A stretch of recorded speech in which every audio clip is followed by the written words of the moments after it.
রোজা রাখা অবস্থায় আপনি বেশি বেশি জিকির করবেন। কি করবেন?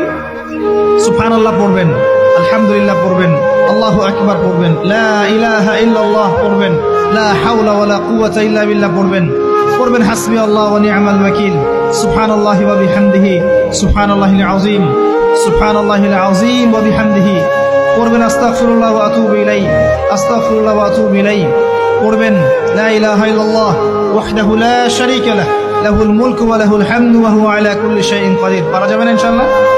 বেশি বেশি পড়বেন। আরেকটা কাজ করবেন, প্রতিটা কাজ নবী সাল্লাল্লাহু আলাইহি ওয়াসাল্লামের সুন্নাহ মাফিক করার চেষ্টা করবেন। সুন্নাহ মাফিক, খাচ্ছেন তার সুন্নাহ মাফিক, টয়লেট করছেন তার সুন্নাহ মাফিক, ঘুমাচ্ছেন তার সুন্নাহ মাফিক। সুন্নাহর বইগুলো আছে না বাজারে, কিনে নিবেন, কিনে নিয়ে দেখবেন প্রতিটা কাজ কিভাবে করলে সুন্নাহ হবে।